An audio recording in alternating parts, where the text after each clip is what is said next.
Hello. If you're a parent going through reunification, I know how painful this journey can be, you guys. Maybe your child won't talk to you. That's really difficult. That's very hard to take when your child decides not to talk to you. Maybe they're just rejecting you altogether and they're telling you that they don't even want to come and see you. And maybe they seem angry, distant, or afraid and they won't open up and tell you why. Maybe you spent thousands of dollars trying to build your relationship and still you find yourself just stuck in the same rut. Every day you wake up wondering, what else can I do? Today I want to talk to you about that today on the Reunification channel.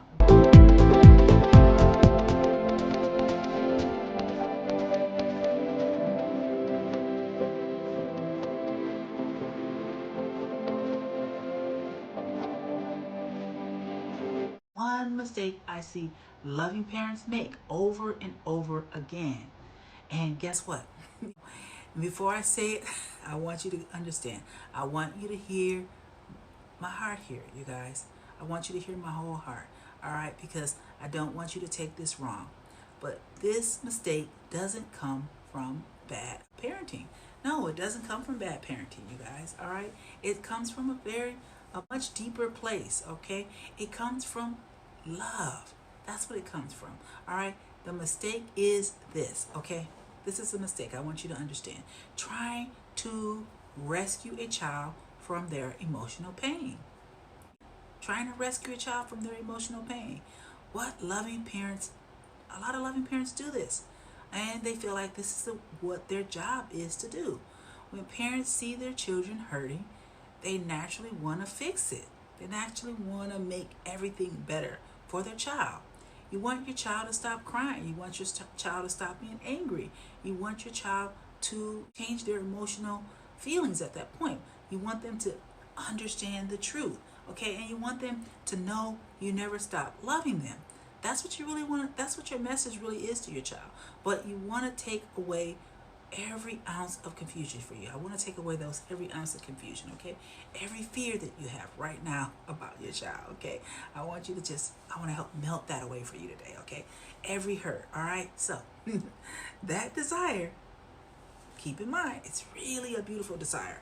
But sometimes, you guys, it creates pressure your child's nervous system isn't ready to handle.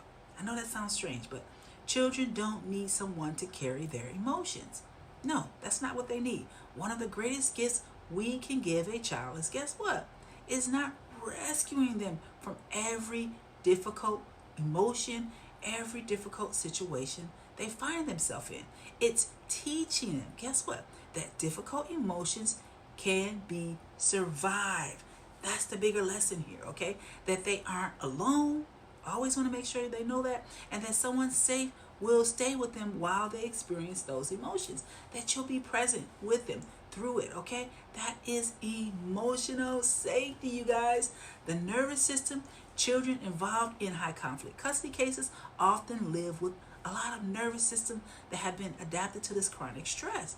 A lot of times because of divorce and things like that. They may become hypervigilant. That some might shut down completely. Others become anxious, angry, or emotionally withdrawn. Their brain is constantly asking, am I safe? If our response is driven by urgency to push them, to try to get them out of those feelings and make them not feel the way they feel, please tell me, please tell me you love me. A conversation we have with them, why won't you talk to me? That's what we always say. Why won't you talk to me? Don't how much this hurts me. You think those things are good to say? Their nervous system often hears a pressure instead of safety. All right? I've done this before. I want to teach you about this, okay? The nervous system matters too, you guys. Here's something many parents have never been taught. I want to teach you today, okay? Your child's nervous system is constantly reading your, guess what? If you're entering every interaction overwhelmed, guess what they're going to read?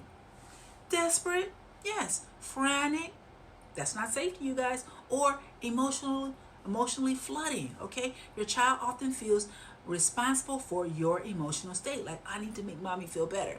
All right, children should never feel like that. Parents have to regulate their own emotions instead of Our goal is to become the calmest nervous system in the room for them.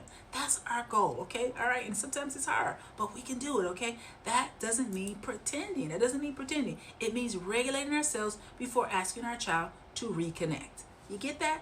Regulating yourselves before we want the child to reconnect. So the psychology of rescuing, okay? Many parents carry what I call the rescuer burden, okay? They believe if I just make my child feel better, everything will be okay. You're not teaching your child anything by just making them feel better, okay? But healing doesn't happen because we force our child to feel differently. That's not how healing happens. Healing happens because guess what? We're consistently creating emotional safety. Back to that again. Consistently create emotional safety. Your job is not to rescue your child's emotions. Keep that in mind. Your job is to become someone whose presence feels emotionally safe. Not rescue, safe. You get it? So self-empathy for parents. I got self-empathy for parents. So before every visit, take 1 minute. Put your hand over your heart. Yep. Take a slow breath. Say to yourself, say it loud and clear. All right? I notice how scared I am. Okay? This is your work for you. This is for the parent, not the child. Okay? You can teach your child this, but you can do this for yourself. I notice I'm scared. I notice how much I miss my child.